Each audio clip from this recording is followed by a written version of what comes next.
નમસ્કાર મિત્રો, સ્વાગત છે ફરી એકવાર મારી ચેનલ બીકે ડિજિટલ ટેકમાં। આજના વિડીયોમાં વાત કરીએ મિત્રો તો આજે આપણે પીટીસી એટલે કે ડીએલએડ એડમિશન માટેની જે ફોર્મ ભરવાની પ્રક્રિયા છે તે ફાઇનલી ઘણી બધી રાહ જોયા પછી હાલ ચાલુ થઈ ગયેલી છે। એટલે કે મિત્રો પ્રાથમિક શિક્ષણ નિયામક કચેરી દ્વારા આજ રોજ એટલે કે તારીખ 21/6/2026ના રોજ તમામ ન્યૂઝપેપર અને તેમની ઓફિશિયલ વેબસાઇટ ઉપર પણ જાહેર કરવામાં આવેલી છે। તો મિત્રો આ વિડીયોમાં આપણે તમે પીટીસી એટલે કે ડીએલએડમાં એડમિશન મેળવવા માટે તમે ઓનલાઈન ફોર્મ ક્યારથી ભરી શકો છો અને ફોર્મ ભરવા માટે તમારે કયા કયા ડોક્યુમેન્ટ્સની જરૂર પડે છે અને હાલ 2026-27 માટે જે પીટીસીની નવી કોલેજોની યાદી જાહેર કરવામાં આવેલી છે તેના વિશે આપણે સંપૂર્ણ માહિતી મેળવવાના છીએ। તો મિત્રો વિડીયો શરૂ કરતા પહેલાં જો તમે અમારી ચેનલ ઉપર નવા હોય તો અમારી ચેનલને સબસ્ક્રાઇબ જરૂરથી કરી લેજો। અમારી ચેનલ ઉપર મિત્રો હાલ પીટીસી એડમિશનને લગતી સંપૂર્ણ માહિતી, પીટીસીના ઓનલાઈન ફોર્મ ભરવાથી લઈને ઓનલાઈન ફોર્મ તમારે કેવી રીતે ભરવું અને સાથે સાથે તમારું એડમિશન કોઈપણ કોલેજમાં ફાઇનલ થઈ જાય ત્યાં સુધીની સંપૂર્ણ માહિતી માટે આપણે સમયાંતરે તમામ અપડેટ્સ અમારી ચેનલ ઉપર આવતી રહેશે। તો મિત્રો અમારી ચેનલને સબસ્ક્રાઇબ જરૂરથી કરી લેજો અને બેલ આઇકન ઉપર ક્લિક કરીને તમારા મિત્રો સુધી શેર કરવાનું ના ભૂલતા। આ સિવાય મિત્રો અમારી ચેનલ ઉપર તમામ પ્રકારની યોજનાઓ હોય, સરકારી ભરતીઓ હોય, ખાનગી કંપનીની ભરતીઓ હોય અથવા તો ખેડૂતોને લગતી ખેતીવાડીને લગતી માહિતીઓ વિશે સંપૂર્ણ માહિતી સાચી અને સચોટ આપવામાં આવે છે। તો મિત્રો સૌપ્રથમ આપણે પીટીસી એટલે કે ડીએલએડની ઓફિશિયલ વેબસાઇટ દ્વારા જે ઓફિશિયલ તારીખ જાહેર કરવામાં આવેલી છે તેના વિશે આપણે માહિતી મેળવી લઈએ। તો મિત્રો હવે આપણે dpe-gujarat.in એટલે કે પીટીસીને લગતી ડીપીઈ ગુજરાત દ્વારા જે લિંક જાહેર કરવામાં આવેલી છે તેની ઓફિશિયલ વેબસાઇટ ઉપર આપણે આવી ગયા છીએ। જ્યાં મિત્રો અહીંયા તમે જોઈ શકો છો કે ડીપીઈ ગુજરાત દ્વારા જે ઓફિશિયલ જાહેરાત એટલે કે પ્રેસ નોટ જાહેર કરેલી છે તે મુજબ ડીએલએડ પીટીસી કેન્દ્રીયકૃત પ્રવેશ પ્રક્રિયા 2026-27 જેમાં મિત્રો તમે અહીંયા જોઈ શકો છો કે ઓનલાઈન અરજી પ્રક્રિયા તારીખ 24/6/2026ના રોજ સવારે 11 કલાકે શરૂ થશે। ઉમેદવારો તે સમયથી ઓનલાઈન ફોર્મ ભરી શકે છે। એટલે કે મિત્રો પીટીસીના ફોર્મ ઓનલાઈન ભરવા માટેની વેબસાઇટ તારીખ 24/6/2026ના રોજ સવારે 11 કલાકથી ચાલુ થઈ જશે। ત્યારબાદ મિત્રો તમે ઓનલાઈન પીટીસી માટે એડમિશન લેવા માટેના ઓનલાઈન ફોર્મ તમે ભરી શકો છો। જેના વિશે મિત્રો જ્યારે પણ ડીપીઈ ગુજરાત દ્વારા ઓફિશિયલ નોટિસ અથવા તો વેબસાઇટ જાહેર કરવામાં આવે ત્યારે મિત્રો આપણી ચેનલ ઉપર તમે જાતે ફોર્મ કેવી રીતે ભરી શકો છો અને ફોર્મ ભરવા માટે જરૂરી ડોક્યુમેન્ટ વિશેની સંપૂર્ણ માહિતી આપણે મેળવી લઈશું। હવે મિત્રો પ્રાથમિક શિક્ષણ વિભાગ દ્વારા જે ઓફિશિયલ તમામ સમાચાર પત્રોમાં અથવા તો ન્યૂઝપેપરમાં જે પ્રેસ નોટ જાહેર કરવામાં આવેલી છે તેમાં મિત્રો પીટીસી એટલે કે ડીએલએડમાં ફોર્મ ભરવા માટેની જરૂરી લાયકાત, ઉંમર મર્યાદા અથવા તો જે અનામત બેઠકો જાહેર કરવામાં આવેલી છે તેના વિશે આપણે સંપૂર્ણ માહિતી મેળવી લઈએ, જેથી કરીને ફોર્મ ભરતી વખતે તમારે કોઈપણ પ્રકારની શંકા ના રહે અને તમે કોઈપણ પ્રકારની મુશ્કેલી વગર તમારું ફોર્મ આરામથી ભરી શકો। તો મિત્રો હવે આપણે તારીખ 21/6/2026ના રોજ જે પ્રાથમિક શિક્ષણ નિયામક શ્રીની કચેરી કેન્દ્રીય પ્રવેશ સમિતિ પ્રાથમિક શિક્ષણ ડિપ્લોમામાં સન 2026-27ના પ્રથમ વર્ષ પ્રાથમિક શિક્ષણ ડિપ્લોમા ડીએલએડ એટલે કે પીટીસી પ્રવેશ અંગેની જાહેરાત જે જાહેરાત બહાર પાડવામાં આવેલી છે તેના ઉપર આપણે આવી ગયા છીએ। હવે મિત્રો અહીંયા આપણે સંપૂર્ણ માહિતી ડિટેલ્સમાં મેળવી લઈએ। જેમાં સૌપ્રથમ વાત કરીએ તો રાજ્યમાં આવેલ એનસીટીઈ દ્વારા માન્યતા પ્રાપ્ત સરકારી, બિનસરકારી, અનુદાનિત અને સ્વનિર્ભર અધ્યાપન મંદિરો એટલે કે પ્રાઇવેટ અથવા તો જિલ્લા શિક્ષણ અને તાલીમ ભવનોમાં એટલે કે તમામ જિલ્લાઓમાં જે ડાયટ કોલેજ હોય છે તે ડાયટ કોલેજોમાં ગુજરાતી, હિન્દી, ઉર્દુ, મરાઠી અને અંગ્રેજી માધ્યમમાં ચાલતા 2 વર્ષના પ્રાથમિક શિક્ષણ ડિપ્લોમા એટલે કે ડીએલએડ અભ્યાસક્રમમાં પ્રવેશ મેળવવા ઈચ્છતા ઉમેદવારોએ ઓનલાઈન વેબસાઇટ તો મિત્રો સૌપ્રથમ આપણે ખાસ જણાવી દઈએ કે અહીંયા જે આ બંને વેબસાઇટ આપેલી છે ptc-dpe-gujarat.in અથવા તો dpe-gujarat.in આ બંને વેબસાઇટ મિત્રો તમામ ઉમેદવારોને જે લોકોને પીટીસી માટે ઓનલાઈન ફોર્મ ભરવાના છે તે તમામ વિદ્યાર્થી મિત્રોએ આ બંને વેબસાઇટ ખાસ સાચવીને રાખવાની રહે છે અને આ બંને વેબસાઇટની લિંક હું તમને વિડીયોના ડિસ્ક્રિપ્શનમાં આપી દઈશ, જ્યાંથી તમે ડાયરેક્ટ આ વેબસાઇટ ઓપન કરી શકો છો। તો મિત્રો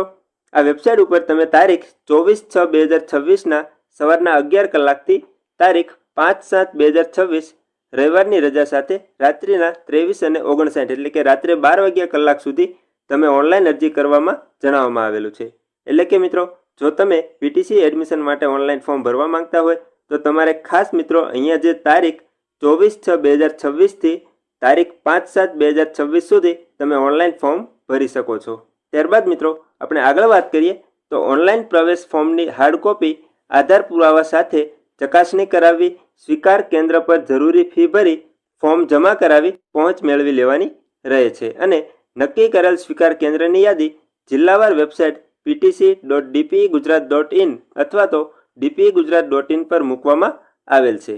એટલે કે મિત્રો જ્યારે તમે ઓનલાઈન ફોર્મ ભરો છો ત્યાર પછી તે ફોર્મની પ્રિન્ટ અને જરૂરી તમામ ઓરિજિનલ ડોક્યુમેન્ટ્સ અને તેની હાર્ડ કોપી એટલે કે તેની ઝેરોક્સ લઈને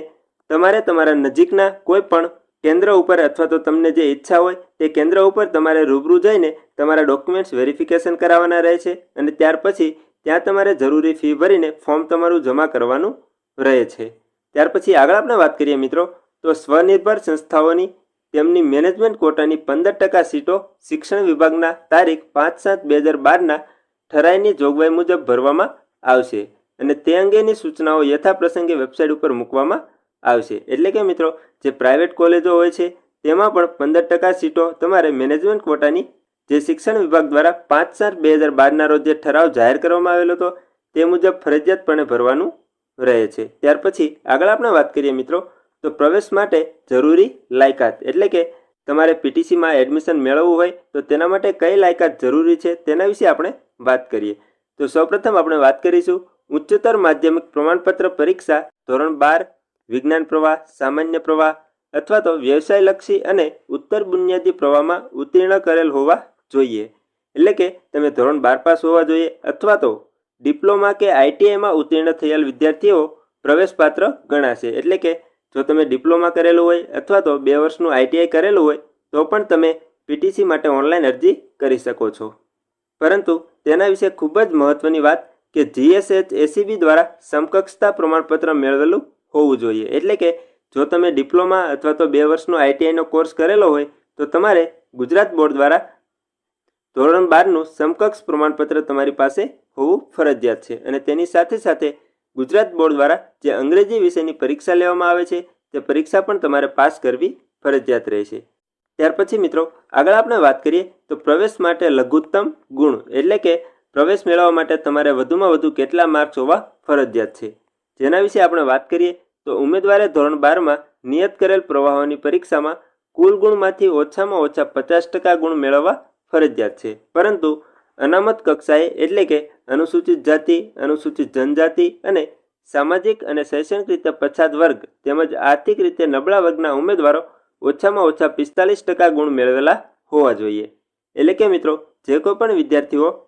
પીટીસી માટે ઓનલાઈન અરજી કરી રહ્યા છે તો તમામ ઉમેદવારોને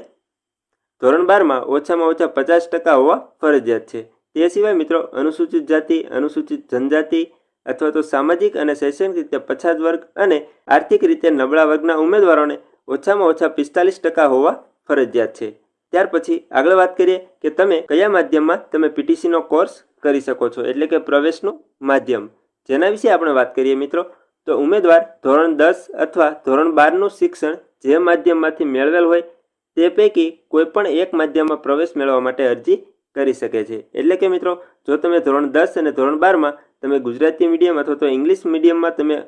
પાસ કરેલું હોય તો મિત્રો તે બંને માધ્યમમાંથી તમે કોઈ પણ એક મીડિયમમાં તમે પીટીસી માટે ઓનલાઈન અરજી કરી શકો છો। ત્યાર પછી ખૂબ જ મહત્વની વાત જે મિત્રો તમામ વિદ્યાર્થી મિત્રોને ખાસ ધ્યાન રાખવાનું છે કે વયમર્યાદા એટલે કે કેટલી ઉંમર સુધીના ઉમેદવારો પીટીસી માટે ઓનલાઈન અરજી કરી શકે છે જેના વિશે આપણે વાત કરીએ કે જે ઉમેદવારો તારીખ 1/7/2026ના રોજ 30 વર્ષથી વધુ ઉંમરના ન હોય। અહીંયા મિત્રો ખાસ ધ્યાન રાખવા જેવું છે કે પહેલા મિત્રો પીટીસી માટે વધુમાં વધુ 24 વર્ષ રાખવામાં આવેલા હતા। હવે મિત્રો તેને વધારીને 30 વર્ષ કરવામાં આવેલું છે। એટલે કે જે ઉમેદવારોની ઉંમર તારીખ 1/7/2026ના રોજ 30 વર્ષથી વધુ ઉંમરના ન હોય તેવા તમામ ઉમેદવારો પ્રવેશપાત્ર ગણાશે। જેમાં મિત્રો આપણે આગળ વાત કરીએ તો અનુસૂચિત જનજાતિ, ત્યારબાદ સામાજિક અને શૈક્ષણિક રીતે પછાત વર્ગના એટલે કે બક્ષીપંચ તેમજ આર્થિક રીતે નબળા વર્ગના ઉમેદવારો માટે આ ઉંમરમાં 5 વર્ષની છૂટછાટ આપવામાં આવેલી છે। એટલે કે મિત્રો અનુસૂચિત જાતિ, અનુસૂચિત જનજાતિ, સામાજિક અને શૈક્ષણિક રીતે પછાત વર્ગ એટલે કે બક્ષીપંચ, ઓબીસી ઉમેદવારો તેમજ આર્થિક રીતે નબળા વર્ગના ઉમેદવારોને 5 વર્ષની છૂટછાટ આપવામાં આવેલી છે, એટલે કે તેઓ 35 વર્ષની ઉંમર સુધી ઓનલાઈન ફોર્મ ભરી શકે છે. ત્યાર પછી અનામત બેઠકો વિશે મિત્રો આપણે વાત કરીએ તો અનામત બેઠકોમાં અનુસૂચિત જનજાતિને 7%, અનુસૂચિત જનજાતિ 15%, વિકલાંગ ઉમેદવારો માટે જે તે કેટેગરીમાં 5% બેઠકો અને સામાજિક અને શૈક્ષણિક રીતે પછાત વર્ગના ઉમેદવારો માટે 27% અનામત રહેશે તથા આર્થિક રીતે નબળા વર્ગના ઉમેદવારો માટે 10% બેઠકો અનામત રાખવામાં આવેલી છે. ત્યાર પછી આગળ આપણે વાત કરીએ તો NCTE માન્ય સંસ્થાઓ માટે, એટલે કે જે સંસ્થાઓ PTC અથવા તો DLED કરાવી રહ્યા છે તેઓ માટે મિત્રો ખૂબ જ મહત્વની નોટિસ આપેલી છે કે વર્ષ 2026-27 માટે DLED અભ્યાસક્રમ ચલાવતા NCTEની વેબસાઇટ ઉપર માન્ય સંસ્થાઓની યાદીમાં નામ જાહેર થયેલ હોય તેવી સંસ્થાઓએ dpegujarat.gov.in પર PTC વિભાગમાં મૂકેલ નિયત પત્રકમાં માહિતી ભરી કચેરીના ઈમેલ ID ઉપર તારીખ 30/6/2026 સુધીમાં જો પ્રવેશ પ્રક્રિયામાં ભાગ લેવા ઈચ્છતા હોય તો દરખાસ્ત મોકલી આપવાની રહે છે, જેથી કરીને તે તમામ સંસ્થાઓ ઉમેદવારો માટે ઓનલાઈન એડમિશન મેળવી શકે છે. ત્યાર પછી મિત્રો છેલ્લે આપણે વાત કરીએ કે રાજ્યમાં આવેલ NCTE માન્યતા પ્રાપ્ત તમામ સંસ્થાઓને લગતા તથા ઉમેદવારોને પ્રવેશ સંબંધિત જરૂરી સૂચનાઓ નિયમો વેબસાઇટ ઉપર મૂકવામાં આવે છે. એટલે જ મિત્રો આપણે અગાઉ વાત કરી હતી કે તમારે આ વેબસાઇટ dpe.gujarat.gov.in જે તમારે ખાસ સાચવીને રાખવાની રહે છે, જેના વિશે આપણે આગળ વાત કરીએ તથા જરૂરી માહિતી યથાપ્રસંગે વેબસાઇટ ઉપર મૂકવામાં આવશે. તેથી DLED પ્રવેશ પ્રક્રિયા પૂર્ણ ન થાય ત્યાં સુધી મિત્રો સંબંધિત તમામ વેબસાઇટ જોતા રહેવા વિનંતી કરવામાં આવે છે. જે મિત્રો તમારે ખાસ ધ્યાન રાખવાનું છે કે તમે જો PTC અથવા તો DLEDમાં એડમિશન મેળવવા માંગતા હોય તો મિત્રો અમારી ચેનલને સબસ્ક્રાઇબ જરૂરથી કરી લેજો. અમારી ચેનલ ઉપર મિત્રો PTC માટે જ્યારે ઓનલાઈન ફોર્મ ભરવાના શરૂ થશે ત્યારથી લઈને તમારે એડમિશન કન્ફર્મ થઈ જાય ત્યાં સુધી મિત્રો આપણી ચેનલ ઉપર તમામ માહિતી તમને સૌપ્રથમ મળતી રહેશે. તો મિત્રો જો તમે કોઈપણ મુશ્કેલી વગર અને કોઈપણ સ્ટેપ ચૂક્યા વગર જો તમે એડમિશન મેળવવા માંગતા હોય તો અમારી ચેનલને સબસ્ક્રાઇબ જરૂરથી કરી લેજો અને જો કોઈ પણ પ્રશ્ન તમને હોય તો તમે વિડીયોમાં કમેન્ટ કરી શકો છો, જ્યાં તમને ફરજિયાતપણે રિપ્લાય આપવામાં આવશે. અને મિત્રો છેલ્લે આપણે એક ખૂબ જ મહત્વની વાત કરીએ મિત્રો તો PTC એડમિશન માટે જે કોલેજોનું લિસ્ટ જાહેર કરવામાં આવે છે મિત્રો તે લિસ્ટ તમને અહીંયા આ વેબસાઇટ ઉપર જોવા મળી જશે. જે મિત્રો આ વેબસાઇટ ઉપર તમે અહીંયા PTC કોલેજ લિસ્ટ જે વર્તમાન પત્રમાં પ્રસિદ્ધ સન 2025-26 પ્રથમ વર્ષ માટે અંગેની જાહેરાત અન્વયે સૂચનાઓ, એટલે કે મિત્રો આ વેબસાઇટ ઉપર હાલ તમને અહીંયા પ્રાથમિક શિક્ષણ ડિપ્લોમા પ્રવેશ વર્ષ 2025-26 મેનેજમેન્ટ કોટાની બેઠકો ઉપર પ્રવેશ બાબત, એટલે કે મિત્રો હાલ અહીંયા આ વેબસાઇટ ઉપર આપણને 2026-27 માટે જે કોલેજોનું લિસ્ટ જાહેર કરવામાં આવેલું છે તે અહીંયા દર્શાવેલું નથી. તો મિત્રો જ્યારે પણ મિત્રો આ વેબસાઇટ ઉપર જ્યારે કોલેજોનું લિસ્ટ જાહેર કરવામાં આવશે ત્યારે આપણે ચેનલ ઉપર અપડેટ કરી દેવામાં આવશે અને તમે તે કોલેજનું લિસ્ટ કેવી રીતે જોઈ શકો છો તેના વિશે સંપૂર્ણ માહિતી આપવામાં આવશે. તો મિત્રો આ વેબસાઇટની લિંક પણ હું તમને વિડીયોના ડિસ્ક્રિપ્શનમાં આપી દઈશ, જ્યાંથી તમે વધુ માહિતી મેળવી શકો છો. ધન્યવાદ મિત્રો.